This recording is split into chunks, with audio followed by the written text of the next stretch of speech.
tell you the truth.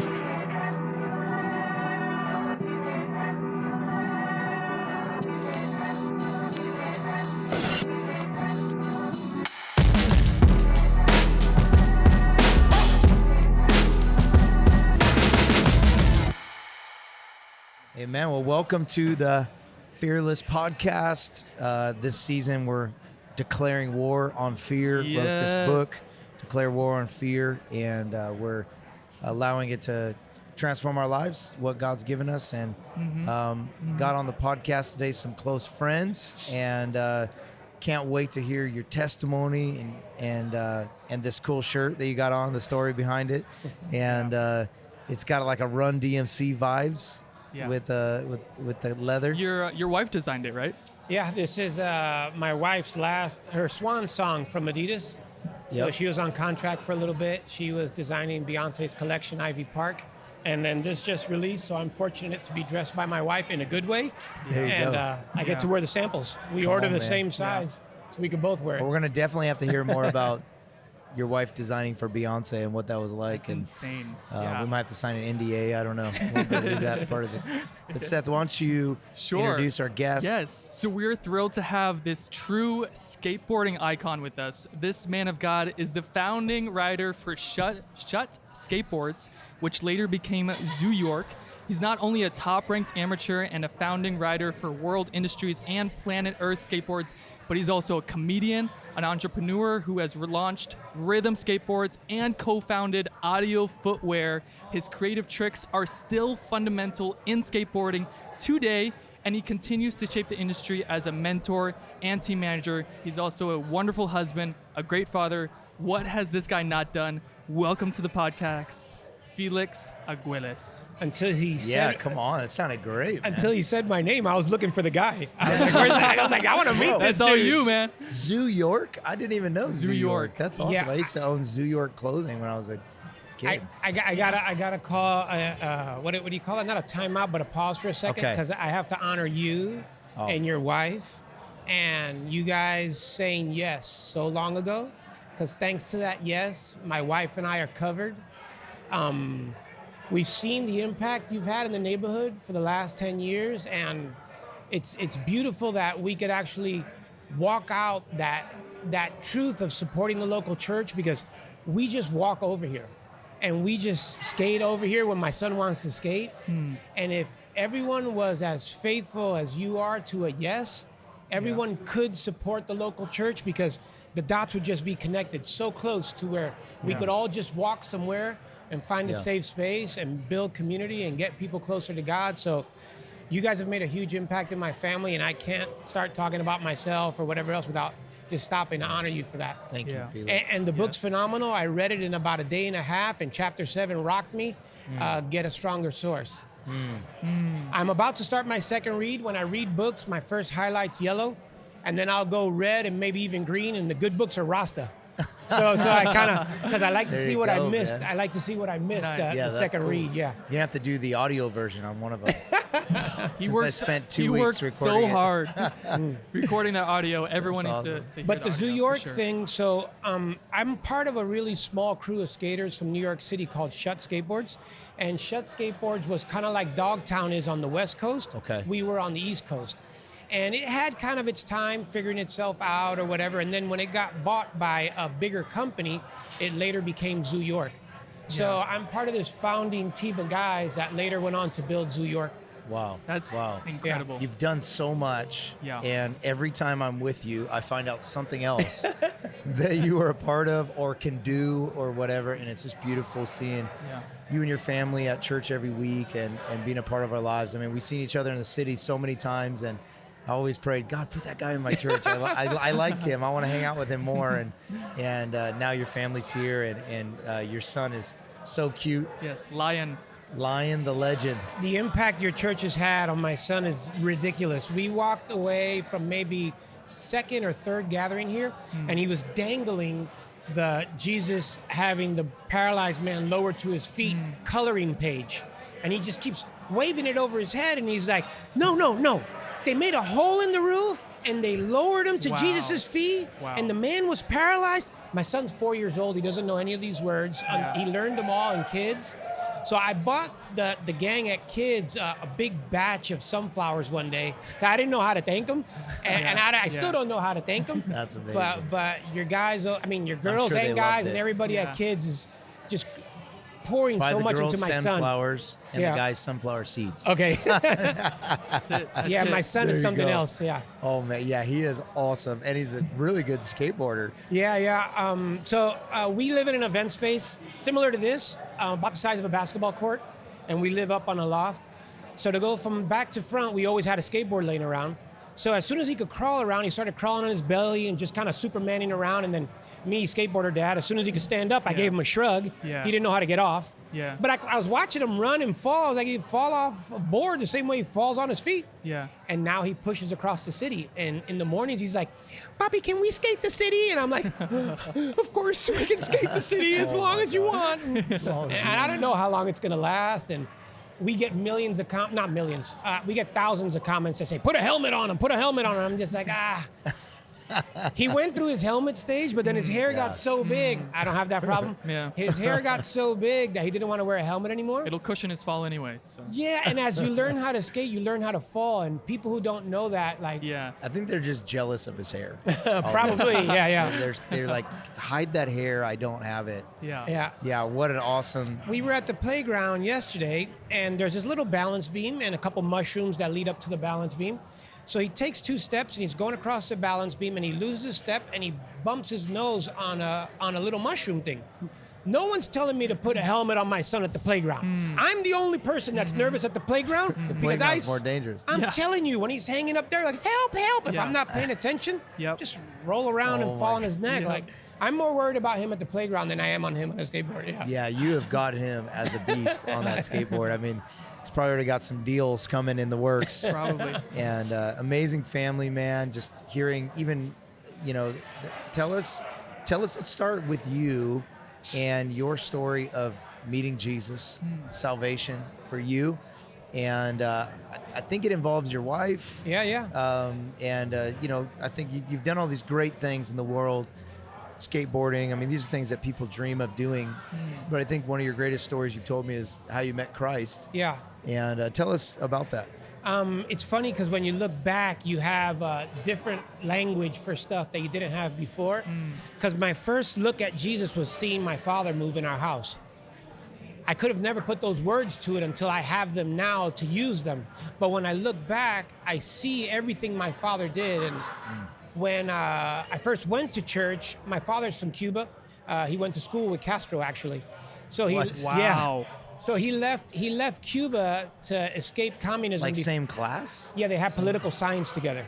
No, come on. Crazy. Political science. So my dad knew what was coming. He knew the secrets. Oh my gosh. And my dad was a celebrity in Cuba. He was on TV, he was a comedian, and he left everything to be broke and live in New York because he was so terrified of what was coming. Wow. So my brother decides to take me to church when he found the church he liked, but my brother is actually a pastor at a Mormon church. Okay. So that was the only church I had ever attended, and I just didn't feel the connection. So when skateboarding took off for me, it took me all over the world, and to cut the story short, because I'm 54 years old, so I've lived a lot of lives. I was hosting this event in South Africa, and I talk a lot. So when I'm done talking professionally, I go lock myself in a room because the last thing I want to do is talk anymore. But my friend's like, it's the opening ceremony of the event, and these are the best rappers in LA. In South Africa. Do you want to check it out? And I was like, well, South Africa, the drums got to be pretty good, Yeah. It was right when Jay-Z and Kanye had released 444. So these two guys were doing their best Jay-Z, Kanye kind of situation, and I was like, wow, they're brilliant. I had preferential treatment, so I'm on stage towards the back. When they're walking out, they both said hi, but the one guy takes his glasses off and he goes, I was like, man, you're great. He was like, oh, I know who you are. He's like, I used to skateboard. And I was like, wow, a humble rapper? That's really rare. Wow, If you ever come to Los Angeles, I'll show you around. Guy comes to Los Angeles. I used to have this really tricked out Chevy. And it was convertible and it had a really tricked out Hummer, big wheels, the whole thing. So he goes, I'm in LA. And I just say to him, old school or the Hummer?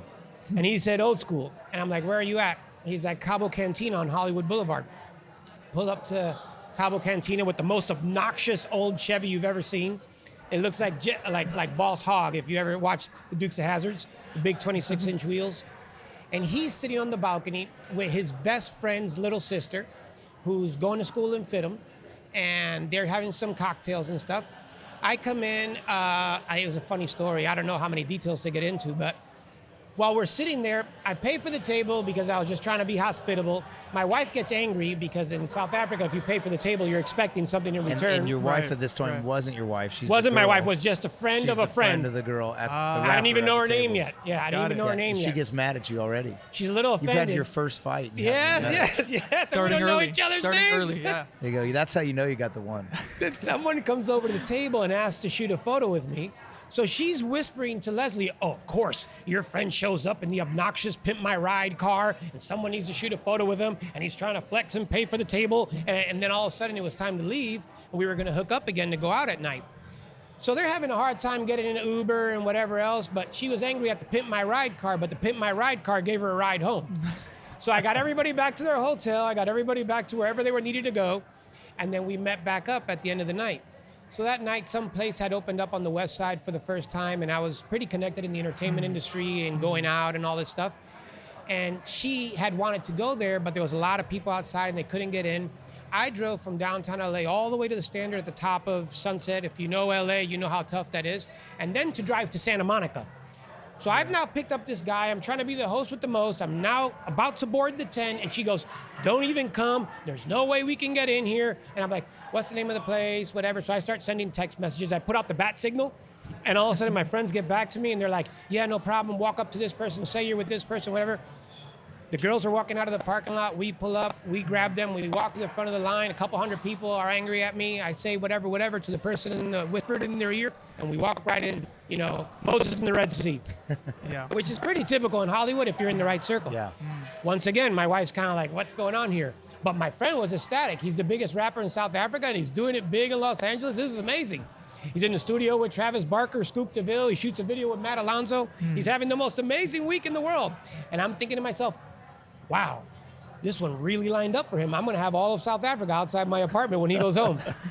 But that was the beginning of a crazy week. And then when we were saying goodbye at 4 a.m. over an awesome blossom, I don't know if you know what that is. It's a deep fried onion that you just dip in like French. Yes. I do know what that is. A blooming onion. A blooming onion, yeah. Yeah. So around 4 a.m. with onion breath, we're all saying goodbye to each other. And she goes, what are you doing on Wednesday? And I was like, because I swore there wasn't that energy between us. Yeah. And she goes, would you like to come visit my church? And I looked at her and I go, was this week so crazy you're trying to get me in a church? And she was like, huh? We said goodbye. Didn't say yes, didn't say no. We all said goodbye and I left. But I remembered where she said the church was because it was undeniable. It was Hollywood and I always say Hollyweird. It's Hollyweird. Yeah. It was Hollywood and La Brea, so there was no way you could miss it. When I walk up, she does the funniest and probably the worst thing you could possibly do at church. She goes, what are you doing here? And I was like, you invited me. But the saddest statistic that I learned later on is that less than 5% of people invite to church.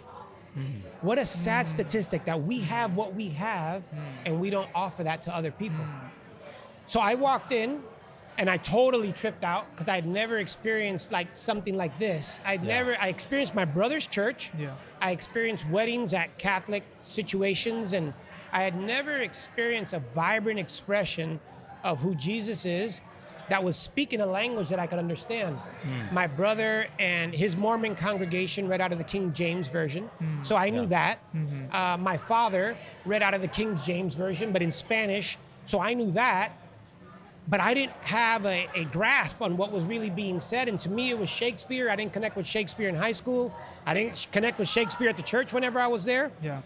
But here they were speaking English and tapping into like the Message version occasionally. And I asked my wife, I'm like, what Bible's that? So she grabs my phone and she downloads the Bible app. I was like, the Bible's on an app?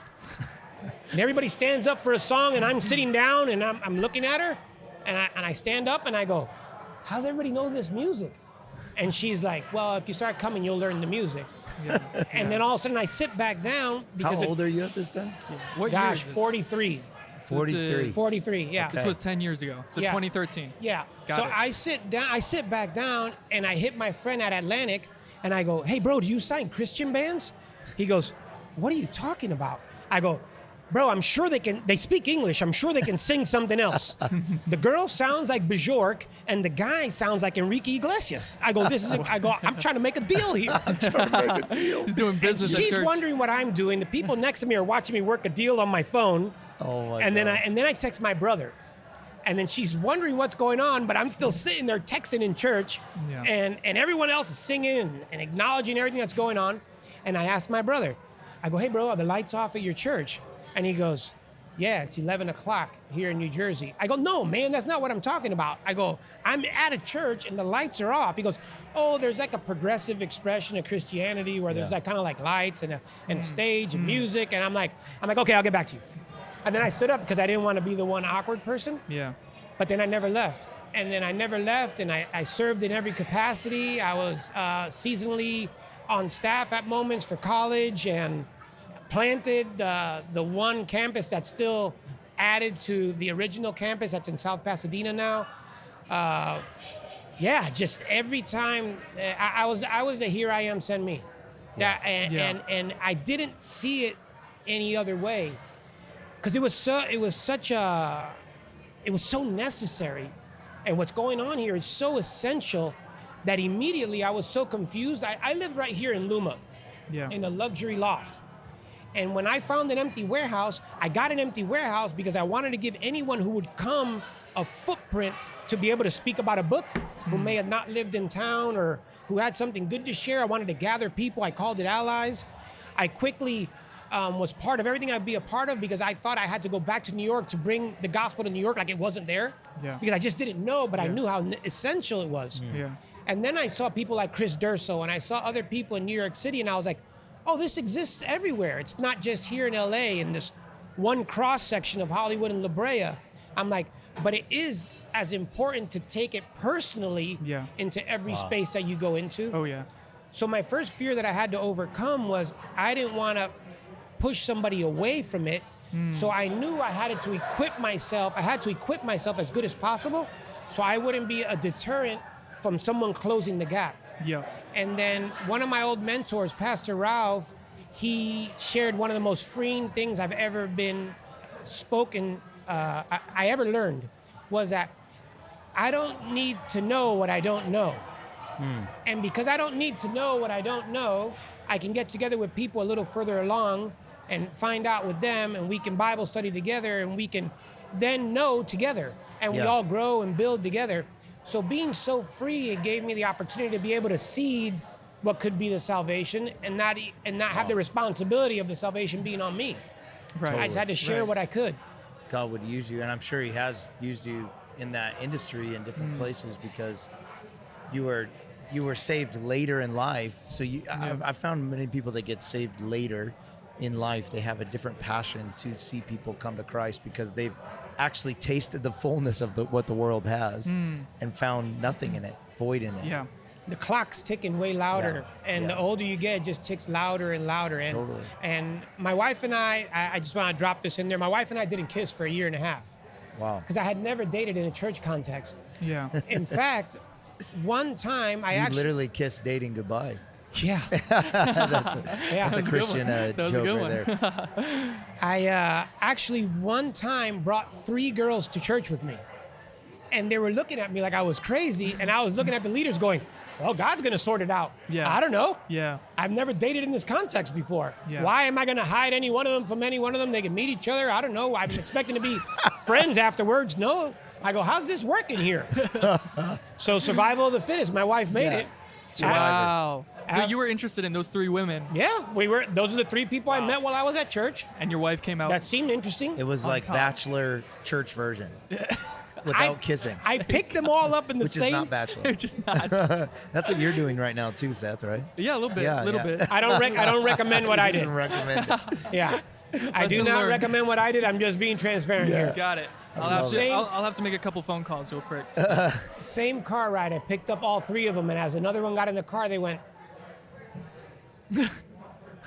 And then I watched them all get affected by the message in a different way. Yeah. And all of a sudden, the phone call started to dissipate a little bit, and God sorted it out.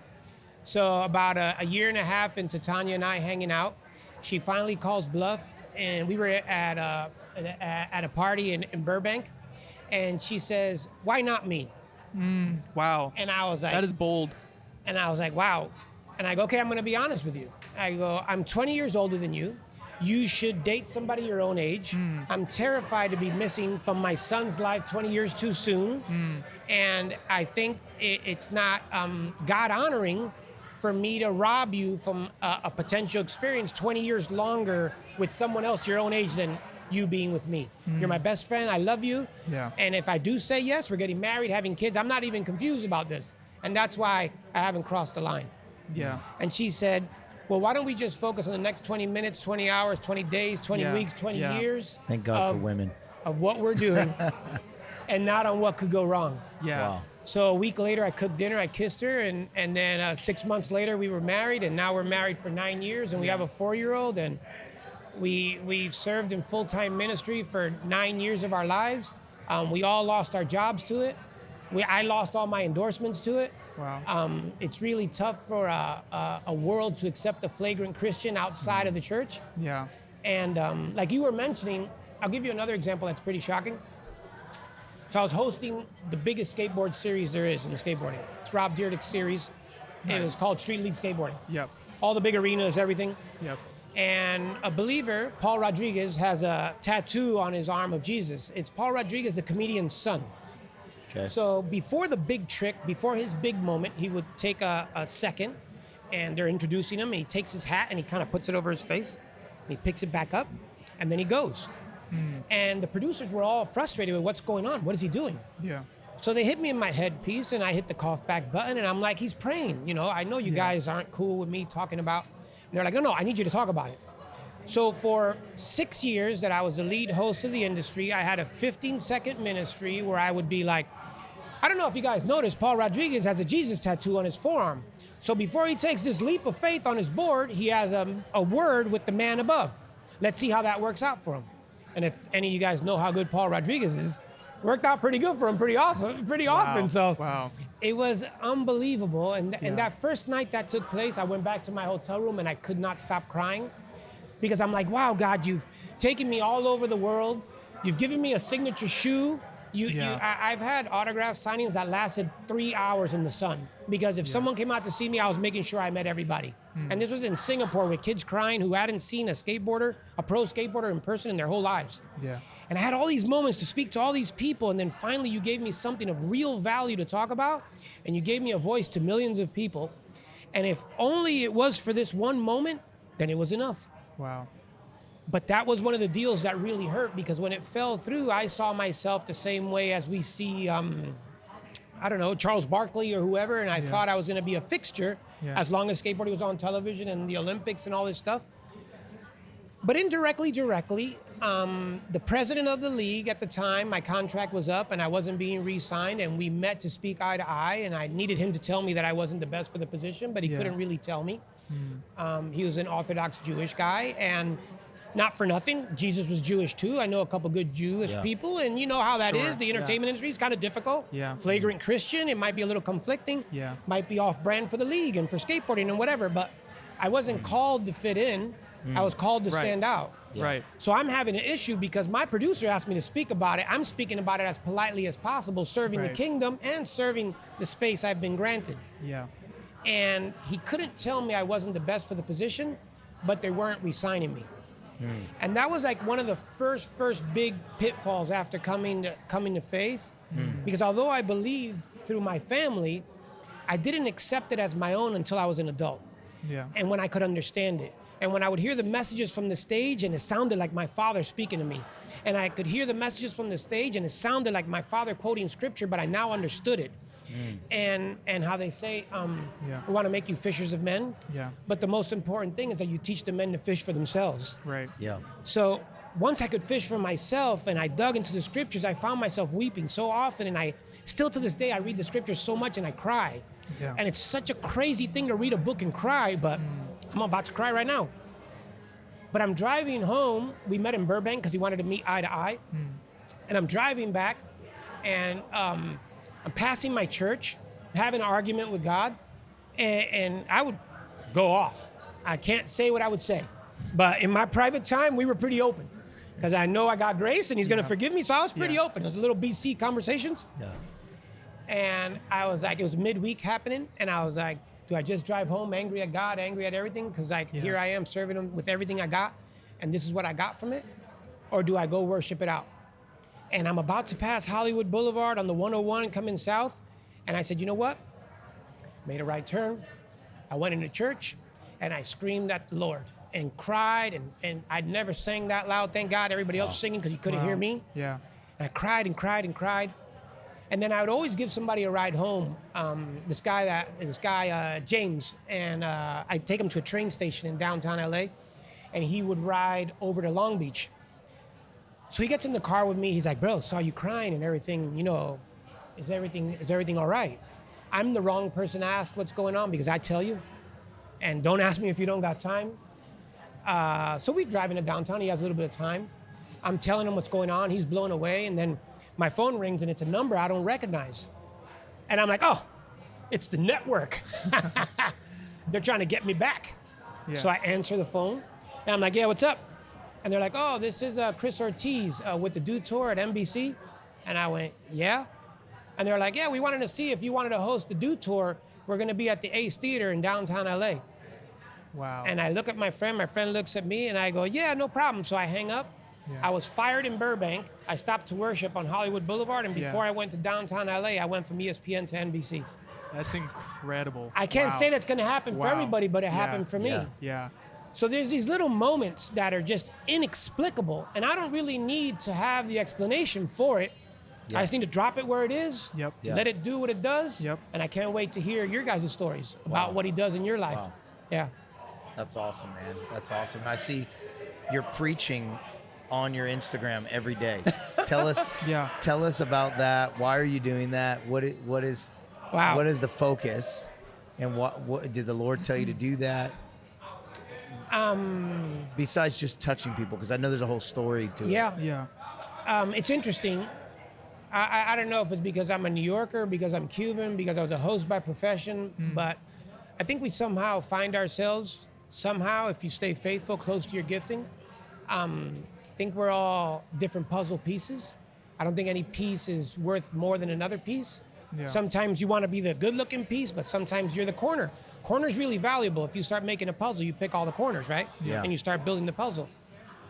I've been sharing the word sooner than I was probably adequate to, terrified, at small Bible studies at coffee shops because of the people that were mentoring me, at our youth groups, offerings at church, and it was men's groups, colleges, high schools. Yeah. So it was just always part of how I functioned at the church, and I never took ground to lose ground. So I always felt the burden to have something to share. So I've always had Bible studies. My wife and I would do a thing called Free People on Friday nights. And the way we would fish for people is whoever walked in the building just had to put a word on the wall. The next week when you came back, you could use a quote, a joke, something from a movie, self-help book, a Bible verse, whatever you want to speak to that word. Yeah. We crossed that word out. When somebody new would come in, the only responsibility they had to do was put a word up and then say the first thing that comes to mind when it got to that word of the evening. So we were mentoring to people in that way on Friday nights. But my wife and I would close always with something practical, but always something that spoke of scripture to close it. Yeah. So it's kind of a way to fish. Yeah. There's a great story there too. This couple's walk into an art show, gets lost, see what's going on in our place, walk into our place. They're just wondering what's going on. We invite them to sit down. They sit down in the circle of like 30, 40 people. That night, the word was faith. 30-something people start going through the word faith. When it gets finally to the last person that had just walked in the door, he has no idea what's going on. I sit him close to me on the far side, going counterclockwise on purpose so he could at least get a vibe for what's happening. Yeah. When it gets to him, I'm like, all right, so what's your opinion on faith? Or what is your thoughts on faith? On faith? And he's like, I never had an opinion on faith. I never even knew really what faith was. But after hearing these 30-something people, I now feel like I know what faith is. Yeah. Well, that guy, Danny, a week or two later gave his life to Jesus. The girl he took on that date, they're married now, and they have a beautiful life up in the, I don't know what that area is called, like Northern California. So it was always just something.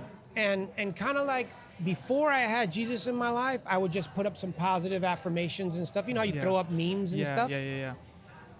When I left church awkwardly, and it's something I'm still not really healed from. I don't know if you ever healed from that.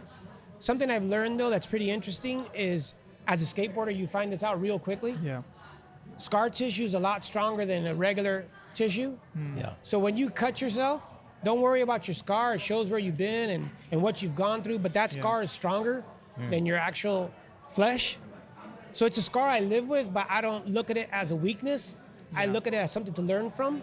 Yeah. And I think it's okay to disagree, and I think it's okay to, you know, the scriptures say to be kind to the non-believer, but to challenge your brothers. Right. And to sit down together and really, what you were kind of sharing, we call each other up. We don't just call each other out, we call each other up. And when there isn't an opportunity to sit down and work things out, when you can't find space for someone to really just hash things out, to fight it out how you're supposed to, it's just a really tough thing to it's really difficult. And it's something I had never really dealt with. Yeah. So in the time, just kind of figuring it out, I'm in my quiet time, and I was always doing something. I'm always sharing what I'm reading in my quiet time. Yeah. I decided that I was gonna record stuff, and I was gonna call it PSA, you know, public service announcement, but it's also practical scripture application. And I was gonna make this video diary kind of backlog for my son Lion. And when I'm missing, he will always know what his father thought, because he can go into this backlog of thoughts and see some stuff that I address that's timely, but also see some stuff that I address that's timeless. That's my take on the scriptures. And it just kind of keeps me sharp. And it was the Bible study when I had nobody to study the Bible with, because my church was gone. And I was like, wow. And then about 40 something weeks go by, almost a year. And I see on my Instagram Easter's coming along, and I'm like, man, I'm not gonna go to church on Easter. I'm like, who have I become? I'm gonna have church by myself, screaming at my iPhone in my event space by myself. And fortunate, there's a good man of God in downtown LA that planted a local church that I could just walk over to, a man that I respect, a man that I seen him grind, a man that's available, a man that records 3 messages this week and still has time to speak to somebody else after doing a book signing and wants to record a podcast and wants to hear about somebody's story. So I walked over here. That was Easter. I don't know how many weeks ago that was. But still, I record my messages as kind of a way to honor my son, as a way to honor what God's done for me. And just to keep myself sharp. And it's been a miracle. Like, I mean, people have walked off a ledge. People have found Christ. People have gotten baptized. There's so many scriptures that speak to so much stuff, but it's so important, that parable of the shepherd and how we do it for the one, because God doesn't want 99% of us. He wants 100%. And if I'm not going to put a conversation with the one over the conversation with the room or the 1 million, what is it really worth? We can't say that a life is not priceless the same way as we can't say a room of lives is not priceless. It's priceless. So we have to address each conversation. And you've been sharing a lot of that, even today, when you're talking about, even if the room's empty, I'm going to scare a lot of people out of here. I'm here for the people who need it, you know, and the people who are ready to receive it. So I throw it out there, Pastor Jeremy, like spitting in the wind. And sometimes, you know, it's thousands of views on a reel or something. And it's 10 people on YouTube. YouTube's a hard thing to build, especially nowadays, because people have such short attention spans. But I feel to get a solid thought, it's really, it doesn't do it justice to do it in such short blurps. So I struggle with it every day, but I humor myself in the wins that I've had and the fact that it's for my son. And most importantly, I want to honor God with it.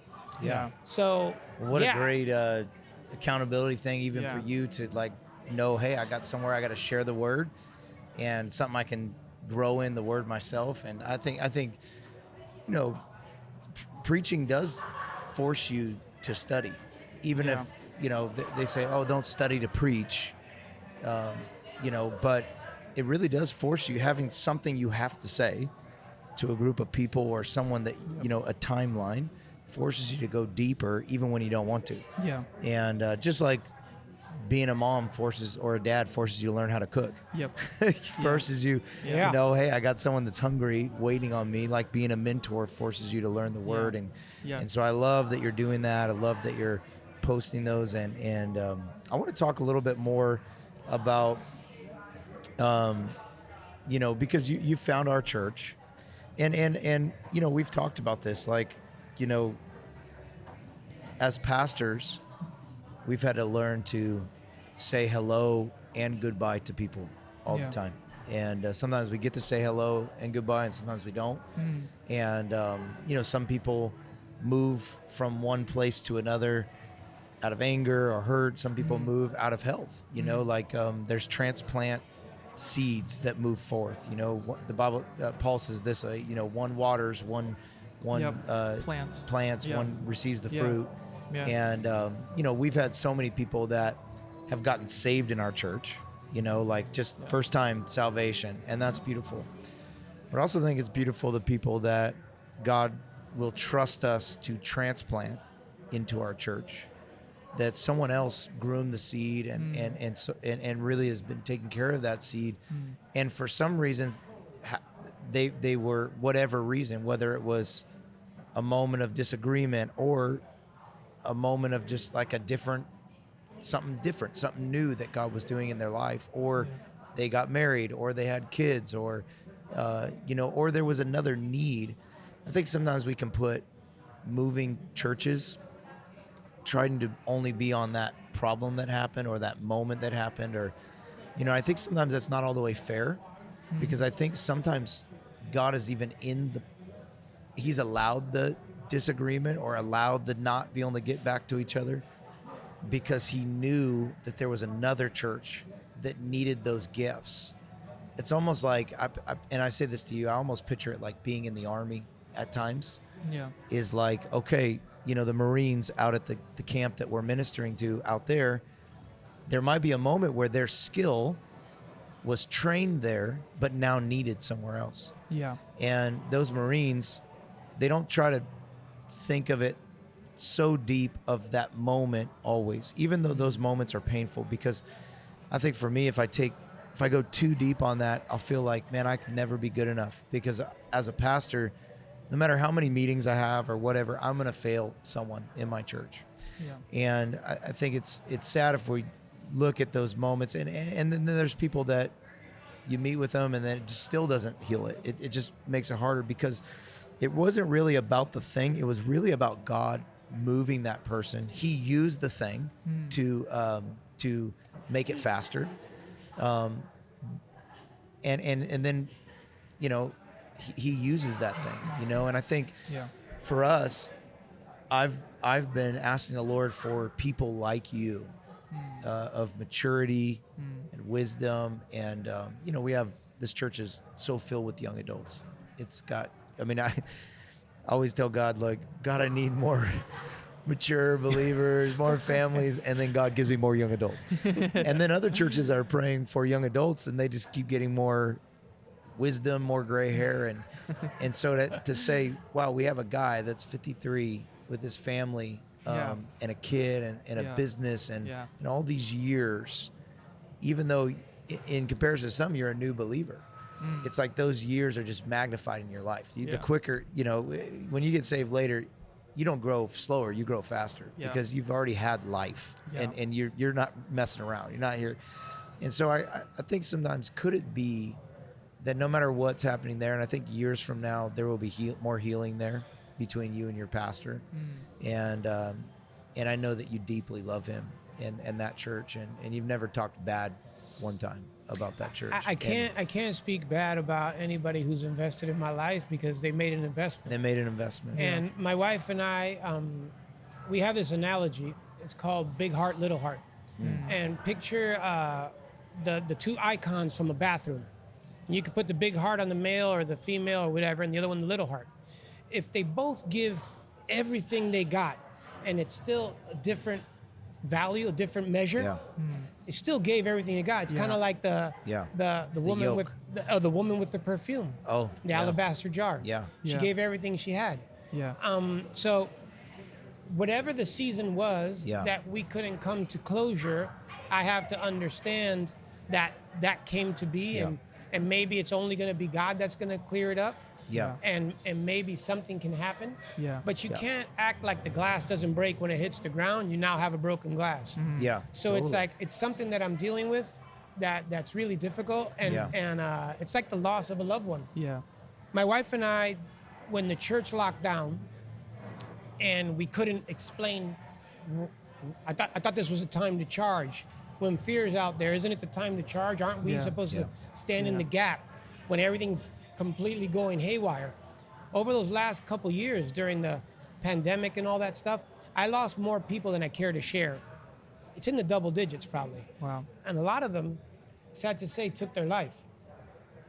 My wife and I were feeling the burden of everything that's going on, so we opened up our space to whoever would come. Yeah.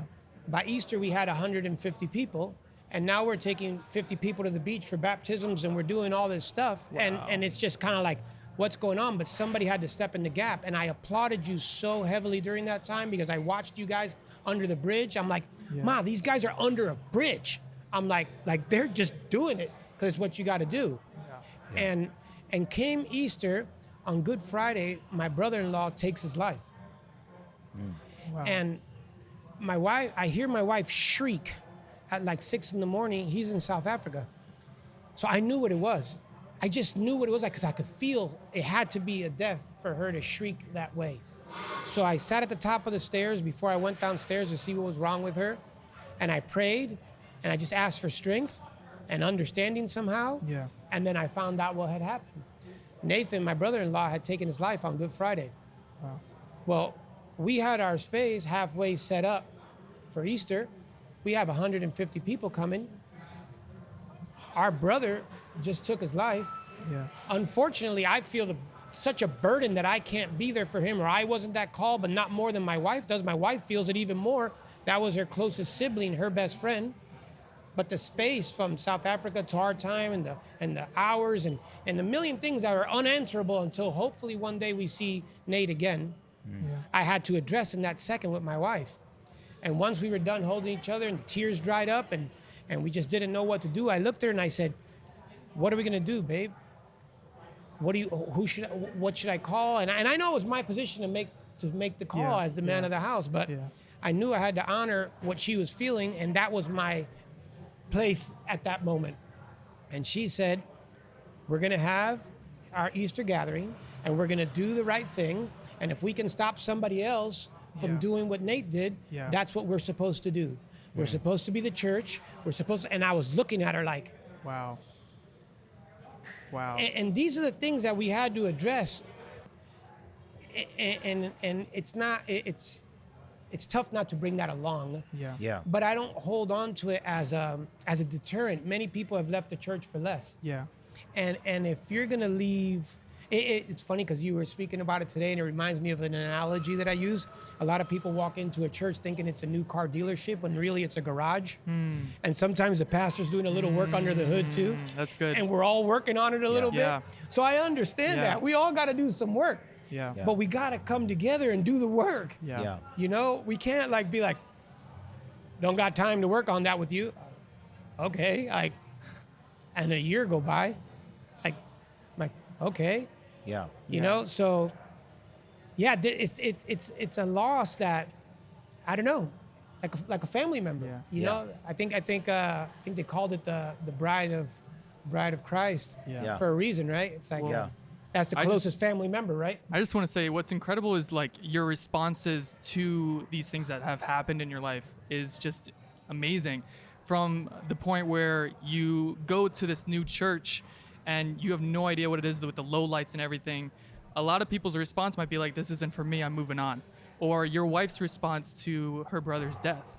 It wasn't, okay, God doesn't have this, I'm just gonna move on and find something else. She's like, okay, we gotta, if we're gonna do this, we're doing this. And just your responses to everything that's happened in your life has probably led you to where you're at now in the sense with like your mindset with how many people you want to share your testimony with. And that's one thing that really stuck out to me in your story was the fact that as soon as you went to this new church, you weren't like, all right, let me work on myself so that I can be the best Christian that I can be. It was more, how many people can I invite? You know, how many people can I tell people about this amazing news, which is incredible. Thank you. Yeah. Being a little older, you somehow slide into the leadership spot, or at least the accountable spot. When the cops show up, they're like, who's in charge of all these people? So I think I've been the advocate for a while. Right. Yeah. And I raised so many people in skateboarding, and I watched my father do the same. My father, like I told you, he came over here, and he came over way before everybody else from Cuba. Yeah. And then when Castro took over, a lot of my family wanted to get out, and my father brought some over through Texas in a trunk. You know, what is that called? Years of, I think he's off. How many years have gone by? My dad's in heaven. You can't get him anyway. That's good. And he flew some people through Spain, and Wow. I've always watched this bringing up the next generation, bringing up the family member, always making room for somebody else. Yeah. And it was always a theme in my life. Yeah. That when I walked in the church and I was able to make the connection that's exactly like Christianity is not a solo sport, it's a team sport. Yeah. And when I could see what Jesus was doing for the 12, I was doing for a van full of 12 skateboarders. Yeah. And I could make that connection so simply that it just switched. And there was nothing that was more important than serving God, regardless of what it cost me outside. That's incredible. Because I knew that my treasure wasn't here, it was someplace else. Yeah. Yeah. And that if it was from God, it will work out. And if it's not from God, it's because he needs me to figure it out. Yeah. Yeah. And that's how we've been moving. At the X18, the question was, I believe, something that in our lives that we need to kind of take control of, something that might be a little out of control. Yeah. And as the table spun around my way, I felt really bad because I'm like, not trying to brag, but ridiculously disciplined because I don't trust the old Felix. Yeah. I was the old Felix way longer than I was yeah. the new Felix. Yeah. So I got to deal with 44 years of problems, 43 years of problems. So if I'm not disciplined, if I don't die to myself daily, like the scriptures say, I know I could run into some problems. But really, all the stuff that's going on right now still challenges you no matter where you are in your faith. There's nothing you can do about it. Yeah. So one of the things that I kept hearing circle around the table, it was kind of ministering to me, but I also wanted to share with them to give them a tool, was that gratitude is the cure for anxiousness. So regardless if my wife has been let go after doing work like this, or if we can't get a booking at Allies, or I don't have another deal on deck because they don't need a flagrant Christian endorsing some skate brand or something, or a skateboard league or whatever else, I have to sit in all that anxiousness. And what am I grateful for? I'm grateful for how beautiful my son is. I'm grateful for a great church that has time for me. I'm grateful for my marriage. I'm grateful for health. At 54, I can still scare myself on my skateboard. And it's endless. But it's always God first, Lion because he's helpless, my wife's smile, if I'm all right, and then there's something that could overflow from there. Yeah. And a big mentor in my life, his name is Ricky Williams, and he used to speak about you have to put the salt shaker back in the room at the restaurant. And the table's gonna get up and everyone's gonna make a mess of the table, but you gotta put the salt shaker back in the room. And the salt shaker is the word of God. So you have to put that right back in the center of everything. Yeah. So no matter how it falls apart, my wife and I, sometimes, I used to have language like this. I'd be like, oh God, I see you got a sense of humor. Think I got this too, huh? and it'd be stuff like that. Me and my wife would be like, for real? For real? So my wife designs stuff like this, has the #1 collection at Adidas, but she is a contractor from outside, not inside. Which it's amazing, by the way. Thank you. She's a genius. I'm Sold out. I'm sold out right away. And Adidas, props to them. They want to take care of all the in-house people first, make sure they all have a job, because when Beyonce didn't re-sign, the whole team got wiped out. Yeah. So all the people that were staff got placed someplace else. All the people that were freelance were placed on deck. Don't call us, we'll call you type thing. Yeah. So even though of my wife's accomplishments, because she stepped in the gap for so many people that failed and left the company, she took up this space as an outside contractor. There's still all this red tape at these corporations that you have to go through, and she has to go through this like HR department and then design a whole new product. It's like, my product's what's sold out. Like, what do you mean I got to design a little test here for you guys to see? You know my work. Yeah. But, you know, we're honoring the space that we're in the best we can do it, but there's just so many questions, you know, and we're like, all right, God. Now, have you seen a shift in the skateboarding industry since you announcing, you know, that's what was the one skateboarder's name? I apologize. Paul Rodriguez? Is that what you're talking about? Yes, Rodriguez. Yeah. And since then and moving forward, has there been a shift on how like the skateboarding industry has viewed Christianity as a whole?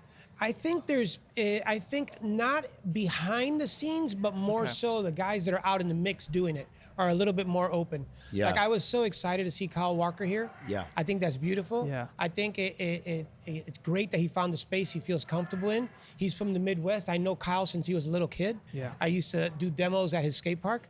And it was so beautiful. And the fact that there's a skater of the year. Wow. That's the hardest thing. That's an Emmy award. You have a Oscar award winning person from skateboarding here at this church. And I think that speaks a lot to it. And I think there's other players though, like people with huge influence, like Kanye West taking a risk to serve however he can serve. Yeah. Because God gives us what we have, and we do the best we can with it. Yeah. And what Kanye's doing at the Inglewood Amphitheater, it was beautiful. Yeah. And it might have been a little weird, and he might have had different pastors speak, and he didn't overstep his boundaries, but he's doing what he can with what he has. Yeah. And Bieber's doing what they can with what they have. And they're making it a little bit more open for somebody else to entertain it. Yeah. And then they're going to do what they can with what they have. Yeah. So I think, I mean, on the back end, I've had, like I was saying, one of my good friends, a skateboarder, got baptized. He goes to church down the road. Wow. And he sends me DMs all the time. I watch all your messages, all this stuff. I'm getting baptized this weekend. I wish you would have told me before. I'm at church right now. I would have gone. I would have gone and gave you a wet hug. You know, like, but there's little people, you know, and Kyle and I were having a conversation about this because people are in different stages in their life and willing to risk a different amount. Yeah. And depending on what your endorsements are and who you're working with and how much you need from them is going to determine how open you're going to be about your faith. Yeah. Because like you were saying about someone at older age in life, I can't expect anyone to be as flagrant as I am because I built a business that makes me passive income when it was working before the pandemic. Sure. So I can be as flagrant as I want because I know my business has my back. And I know God's got my business's back. And I know that we have what we need. We might not have what we want, but we have what we need. And the one thing that has been solid over the last 10 years is we've had a roof over our head because we've stayed humble no matter how high times were, no matter how low times were. And not everybody has that insurance. Yeah. So while you're calling everyone to go be in the world and make the difference they can, totally. I'm 100%. I'm that guy. I'm preaching to nobody for no reason. It's not my job. I just do it because I'm supposed to do it. The scriptures say so. Let me know where I'm wrong biblically. But it says how much easier is it to go and make disciples of all nations than using the internet? Right. Yeah. And I've had this running conversation in my head that's only just me talking to myself, that I'm going to have a conversation with Paul one day. And Paul's going to tell me, for real, Felix, with airplanes, cars, internet, Right. that's all you did? Yeah. That's all you did? With books, printing press, like with all these endorsements, people taking you everywhere, all these friends, all these connections, and that's all you did?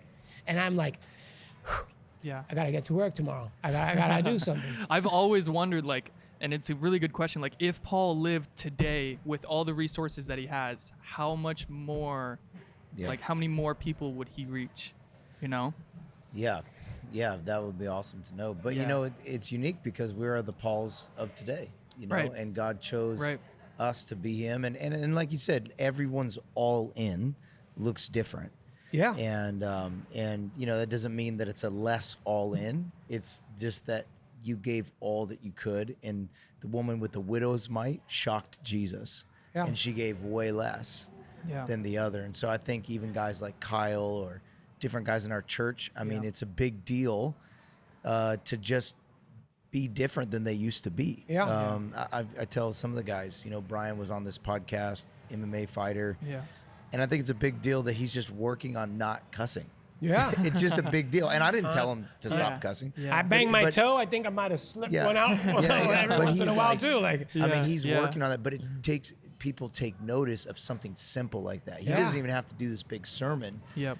He could just stop cussing, and all of a sudden people are like, Yeah. wait, what's wrong with you? Something's Yeah. different. And Yeah. then that opens doors. Even a guy like Kyle, just every week he's here. He's Yeah. consistently here when he's not out of town. He's consistently saying, God, I want to grow. I think we make it way too complicated. Yeah. You know, Lazarus was not a good preacher. He was a good breather. Yeah. And so Lazarus breathing was his all in, but Yeah. his all in was shocking. Yeah. Because before that, it's like doing what you couldn't do without Christ, you know, doing what he now allows you to do. And that looks different. It's not, I think religion tries to put a level on it, or a certain style on it, and it's different for all. It's one, you know, it may take years for this person to be able to transform what they're doing Yeah. into exactly what they want it to be, Yeah. because it's so far over here. And that's not to give anyone an excuse of like hiding God in a closet and you know, we need to in a sense like be flagrant like you're Right. talking about. Right. But everyone's flagrant does look different, and it does affect a different group of people. Yeah. And you don't fish for all fish the same. You know, you can't just walk up and start slamming the That's water good. and hope that you Yeah. catch a fish. You're gonna have to fish. You're gonna have to put bait on it. And Yeah. I remember years ago, one of my friends, Matty Montgomery, he's in the band For Today. I don't know if you've heard of that hardcore metal band, but he would go on the Warped Tour and preach the gospel, and people would throw bottles at him. That's the Wow. level he'd preach. But Wow. he said, one year when I was about to go on, I was praying and getting ready, and God said, listen, I want you to preach the same way on the stage that you always do. Yeah. But I don't want you to preach in the trailers like you used to. Wow. And the trailers were the other bands. Yeah. So the greatest people he could win to the Lord were the other bands, because they're going to affect so many more people. Influence. Right. Their influence. And so God said, what I want you to do this year is I want you to ask me when to preach and Yeah. how to preach Yeah. and what to say. And instead of, you're not just going to preach to everybody, you're going to preach to a somebody. Yeah. And so from the stage, he'd preach the gospel, and then in the rest thing, he just would love on these people and hang out with them and do this stuff. And then one day, God woke him up and said, "Go tell this certain band member that he's going to go to hell." That's amazing. And he's like, "Okay, God, Wow. like that was your one. Cut through the darkness. Wow. Go tell him you're Yeah, going to yeah, hell." yeah. This Yeah. guy that's just totally not a Christian, Yeah. and so he said, "Okay, God, you're specific. You told me to not preach until you told me to preach." Yeah. And so he did that. So he went, and the guy starts bawling. And he's like, "Oh man, I'm sorry I offended you. And I'm trying to listen to God." And he goes, "No, I'm a pastor's kid." And he goes, "What?" And he goes, "And I know that I'm going to hell for what I'm doing. And I needed somebody to tell me like that. And I respect you because you're not preaching to me every day. Yeah. And I don't see you just saying this to everybody. Yeah. You received this from the Holy Spirit." So the guy ended up giving his life to Christ, Wow. gets baptized, and that was his testimony on the tour. But it's like, to the outside, like you said, it could look like, oh, he's not doing enough. It has to Yeah. be this much, has to be that. We put religious rules on it. It's like, really, Yeah. hey, follow the Lord. Right. Listen when he says to speak. Do what he says to do. Treat the Holy Spirit like he's a friend, Yeah. a counselor, and open your mouth when he says to open. Like for you, the podcast is what he told you to do. Yeah. Yeah. You know, for Kyle, it could be writing Jesus on the bottom of your board and not even saying a word. Yeah. Who knows? I don't. And that's the way that we're going to have the most impact is to know that he's way smarter than us, way Right. wiser than Right. us. Yeah. And a lot of people have come before us to really mess up the message of the gospel by Yeah. just standing on streets, yelling at people. Yeah. We got to do it different. These fish are running from that. They see your shadow coming from 100 miles away, and you got to be willing to bait the hook. So I say we have a basketball court here Yeah. Yeah. for the youth. If I can get one youth that comes here because I think they're going to play basketball after church, Yeah. but receive the gospel, Yeah. I would much rather. We have food trucks. I mean, a lot of people say, "Oh, you can't do that in church. You can't have coffee in church. You can't have a podcast. You can't." Right. Hey, let's use any means necessary Yeah. to win one. Yeah. Yeah. If we could win one person from this, and we do regular things like food drives and stuff, but there are some things that we do with the thought of this bait is really just the bait because I'm a fisher of men. Yeah. And it's not the method, It's the message. Yeah. Right. And so that message will look different coming through our different gifts. Right. Yeah. And who knows? Maybe if Kyle loses that brand, maybe it wasn't the brand, the saying in the large platform in the magazine that was going to do it, but he was going to win the brand president to the Lord. Yeah. And change a brand from, so you never know what the Lord's doing. You have to listen to him, and you have to,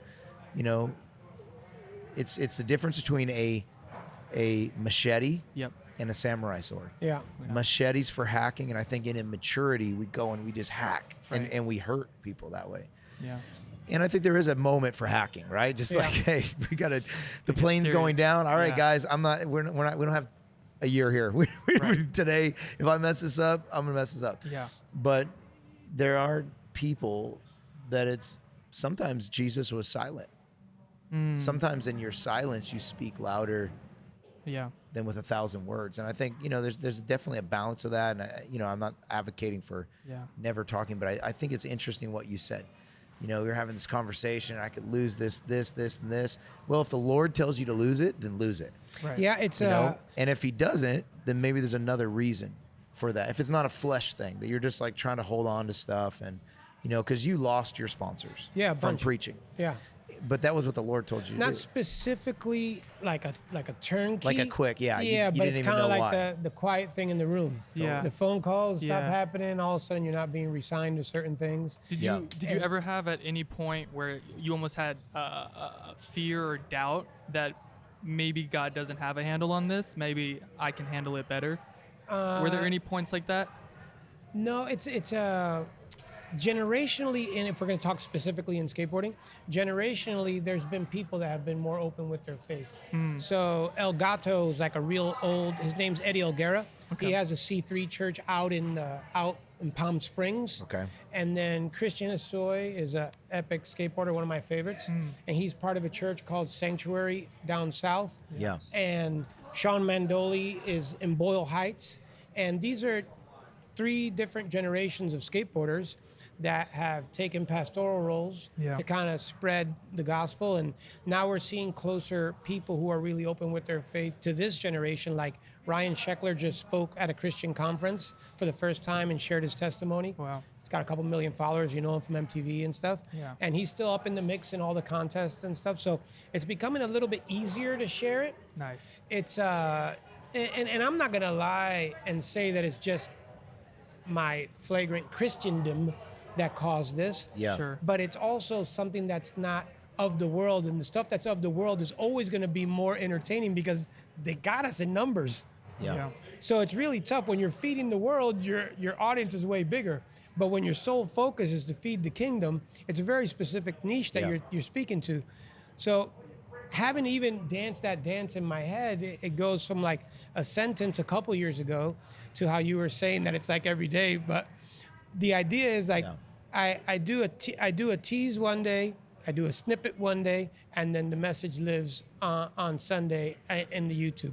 If people click through the tease or click through the short, cool. But I keep that ritual where it's 3 posts a week, and in between that, it's kind of like lifestyle stuff. But for me, I was willing to lose it all because I didn't really care. Yeah. And Yeah. I had a wife that would support that. So she was as crazy as I was. Yeah. And I was like, okay, so we're all going to lose it all because my And you wife's have to be able praying to for count the security guards cost, and count the cost and know what you're going to lose, and you're all in. Yeah. And I love it. And I am a firm believer that no matter what you do, you can't outgive God. Yep. And like God will always have your back and open doors that no man can open if you just trust him with it 100%. But I also an understanding that people are at different places in their journey. Yeah. And as older believers, we got to let people receive that conviction from the Lord, not just give it to them. In my younger years, I wanted to give everyone that conviction. Yeah. And now I want to inspire them to that conviction because I think our lives inspire that conviction. And Kristen Hosoi, all these guys that are just amazing. Hopefully they're inspiring guys like Kyle that are like, okay, For sure. because I think even Kyle coming here at first was a little like, what do these guys want from me? Because I have this thing. And we've just loved him. and not ask them for anything as far as like, hey, can we get a skateboard or can we get this or Right, can we- right. why don't you shout out Fearless? No, it's like, yeah, let's just love Kyle. Yeah. And we've learned to do that with all the different people at our church, Yeah. and I think that there's some refresh, how do you say it? It's refreshing to people when you don't want something from them. Yeah. You just Right. want to help them. And Yeah, love one of on the it. biggest compliments they gave me on tour is the fact that I don't slam it down anybody's throat, but they see how I move Yeah. because they're going Yeah. to breakfast or having a It's morning. the loudest. Yeah. It's the Yeah. loudest. They're thing. having Yeah. breakfast or having a cigarette in the morning, and I'm leaving on Sunday before our demo to go to church real quick in London. Yeah. And I'm coming right back, and I'm going to do the demo with everybody, and they're going, "Where'd you go this morning?" "Oh, I went to church." And, Wow. Yeah. "Oh, what'd you do this week?" "Oh, yeah, Wednesday, went over here, Thursday, I got this Bible study at night." Yeah. And you just plan it where Yeah. it fits, and then Yeah. sometimes it opens up a conversation. You do a lot of time Yeah. in a van and in schoolyards with people, and And when what they're- people need to know too is if you get so good at what you do, they don't care what you say. yeah, Right. You know what I'm saying? Like Right. at the point of like, okay, get really good at your gift so that it's the lampstand for the light, and so at a certain point, you know what I'm saying? Like even I watch soccer all the time, and I don't care what religion these people are or what their faith is, but I'm okay with they say it because they're so good at, right? I think Yeah. the world is like that. They're not going to be thrown off by us preaching the gospel Right. if we're preaching the gospel of love. Yeah. Mm-hmm. And if we're good at what we do, we can't just be bad at things and then expect people to listen Right. to our message. You yeah. know? A big compliment I got from the world was this. It's called Frank 151, very influential in culture. This magazine.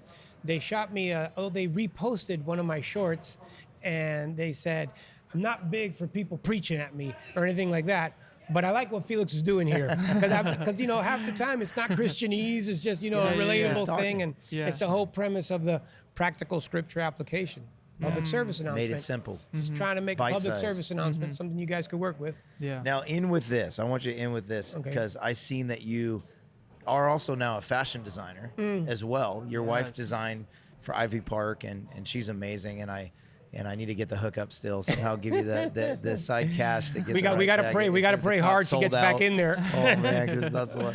And but you designed. I thought I saw this for is it Toby Yeah, McWayne? yeah. How do you say his last name? Yeah, Toby, I believe. I don't want to butcher it, but it's I just did. so you're- Nuiwe, I believe. Yeah. Yeah. So it was an interesting conversation. We have a mutual friend, and she hit us up and said, "Hey, do you want to meet with Toby?" I was like, I don't know who it is, and because I'm so out of the world, I Yeah. left, Yeah.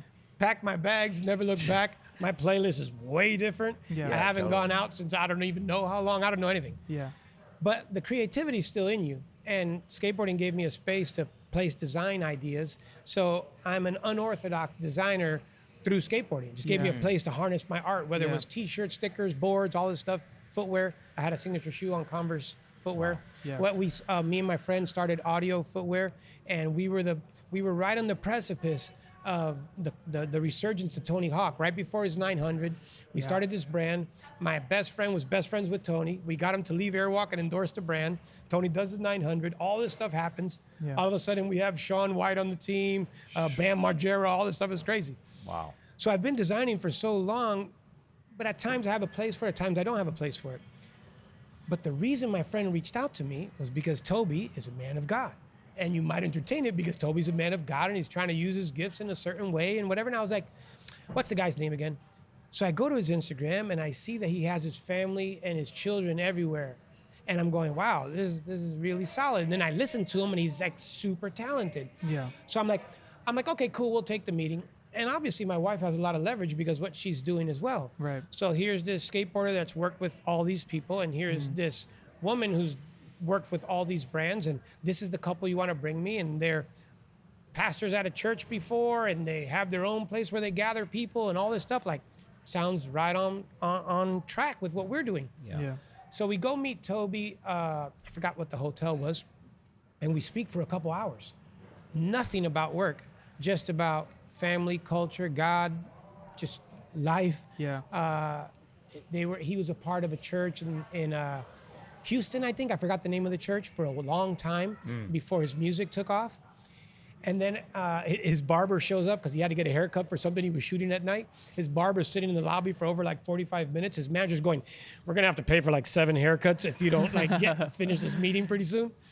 So, long story short, we leave without even talking about work. And he goes, "Well, okay, cool. I love you guys. Now we just have to figure out if you guys are any good."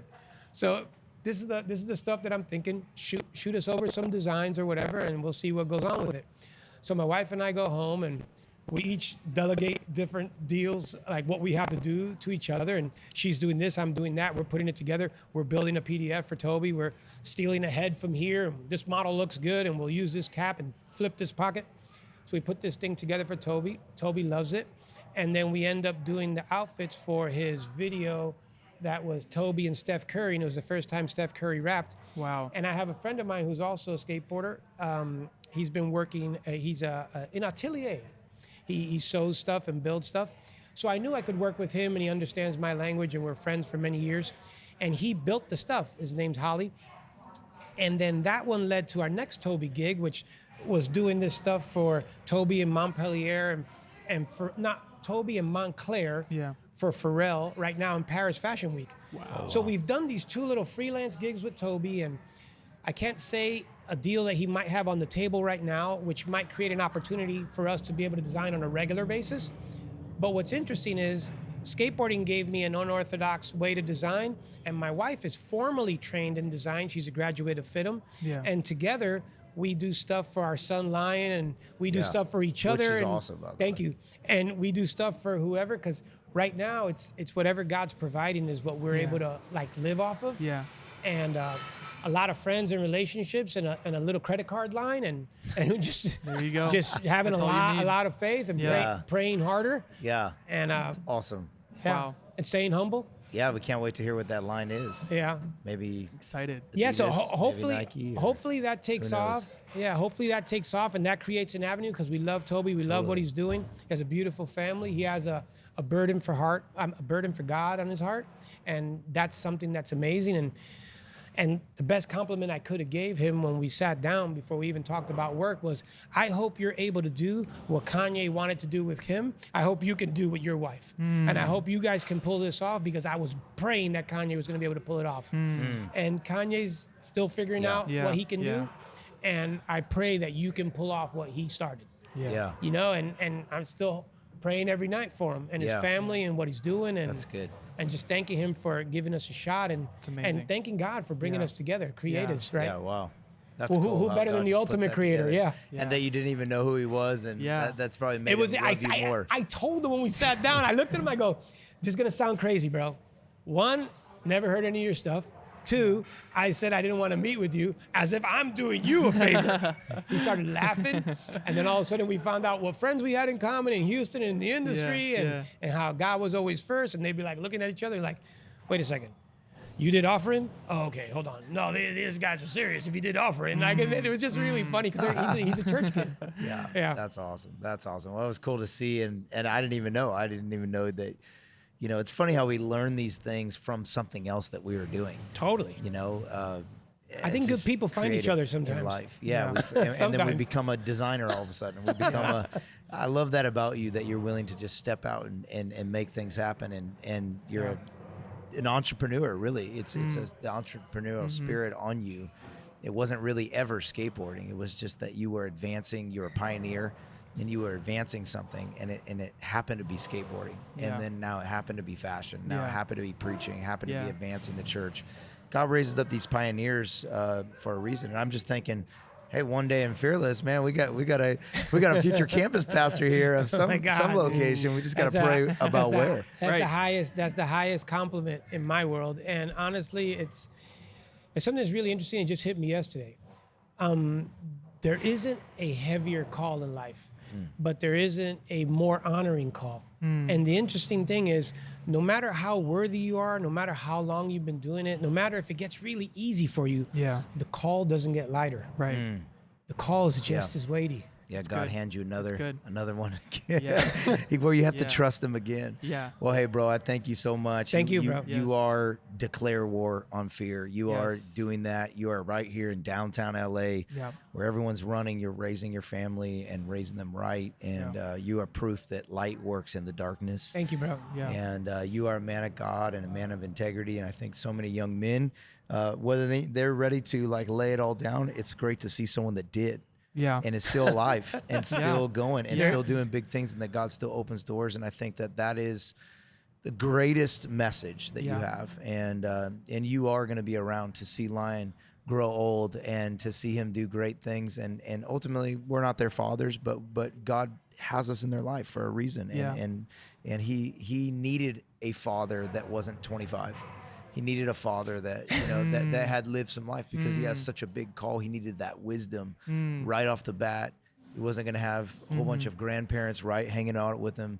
I remember when my kids are in downtown, when they saw one person that was older, they freaked out, because there are no grandparents around here, So to have a dad and a mom who have so much wisdom, have been in the industry, and I really think your son, he just has such a call in his life, and you can see that. Just he has such a magnetism from people who are just magnetized to him, and he's not afraid of anyone, or anything. And so I've just loved that you're raising him up, and just so proud of you guys. And I know that we're all in a process and a journey with church and church people and church things, and I love that you're able to share, and you love your old pastors, and even though you're working through things, I'm working through things with old pastors and old church members, and on different pages, and just listening to God through that, because I love that you're doing that, because I've had so many moments where God said, okay, do this, do this, do this. And so I've just done those. And I think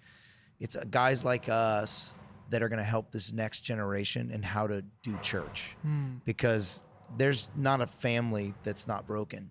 And so, every family is broken in some way, because we're broken. All of us are broken, but it's that brokenness and that love anyways that really makes us the beautiful bride of Christ.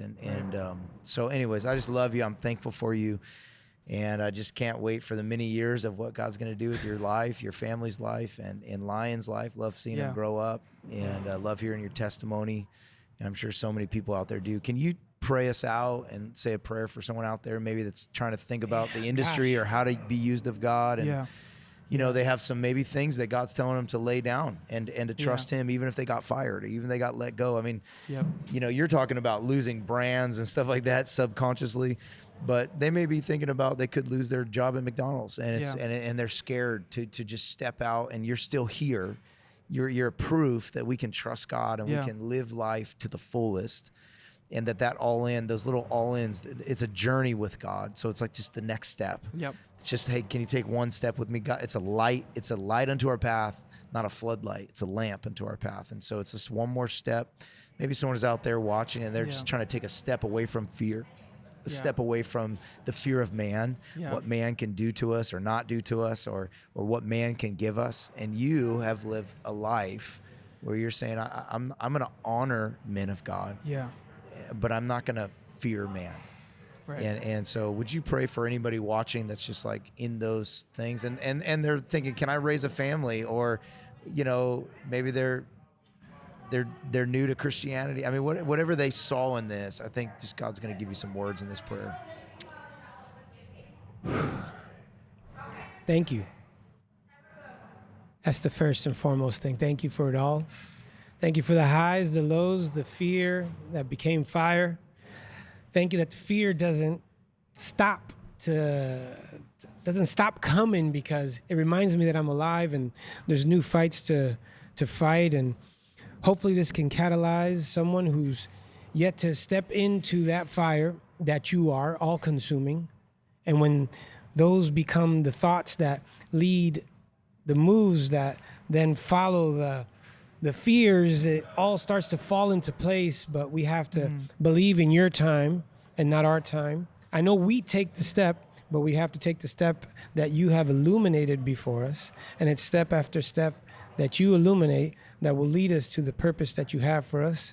But we as translators, we as examples that have taken these steps before have to take those risks. And a leader that's good will take that step before you. And if he dies on the way, he's going to point in the right direction. And a leader that's bad might hurt, but he teaches you what not to do. And I need to be open to both sides of it. You need to be open to what's good and what's bad and what's challenging and what's honoring and what's giving you life and what's challenging your life. But know that God's before it all. He's on both sides of it. He's the father of Abraham, Isaac, and Jacob. So he was there, he's here, and he's going to be there up in front of you. Yeah. And the more you dig into the scriptures, the more this is going to reveal to you. And find a local church that you can get involved in. Nothing healed me more than serving, because as I served and I served, I healed and I healed, and I learned and I learned, and I risked and I risked and I risked. And I challenge you to find any inkling of value in this message and this conversation right here, and pick that apart and lean into that and reach out to us, and we'll be equally transparent with you. I pray, God, you give peace to everybody all over the world where these wars are happening, and we take these moments, these breaks from acknowledging what's happening in other spaces to, I guess in a weird way, just frivolously talk about us, but more importantly, talk about you. But we need you right now, Father, to give this world peace and give this world understanding. And there's so much disagreement going on, and there's so much stuff on everybody's mind. And wow, there's just so much to say, Father, and so little time to do it. But we thank you that you give us the words and you give us these breaths, and may each breath of ours remind us of you. And those who haven't met you yet, know that those breaths come from you. And whoever's heard this podcast, know that that next breath came from him. And I hope you grow closer to him. Thank you for this house, Father. Thank you for this opportunity. Thank you for a chance to be a light in a dark space. I pray over Pastor Jeremy and Christy's family, and may you just keep giving them ground. They deserve the ground. May they take it wherever they step foot, from the desert to SD, to all over the world digitally. Thank you, Father, for this opportunity. And I just share these things. Gosh, I'm all shook up. I just share this in the name of Jesus Christ. Amen. Amen. Amen. Amen. Thank you, Felix. Incredible. Thank you, Felix. Oh, man. Thanks, bro. Love you, man. Thank you, man. Thank you, brother. We're out. Sweaty ears. You have planted a church in downtown Los Angeles. Yeah. What is now? It is now in downtown. It is now. It's been all over Okay. Los Angeles, but And the now name of the downtown. church is? Fearless LA. Fearless LA. Yeah. Why did you name it Fearless? Jeremiah 1:10, that God has set me apart, that he's called me as a prophet to the nations, that he's going to put his words in my mouth, and that when I speak, I'm going to rebuild, I'm going to tear down, I'm going to destroy, and I'm going to plant. And I would read that until I believed it. I would read that, and his word gives you faith, and faith is the biggest antidote to fear. Faith conquers fear every time. And I know that the enemy is coming, and he's saying he's going to destroy you, he's going to rob you, but I guarantee there's a generation that's about to rise up in this church that says, I declare war on fear. I'm going to become fear's greatest fear.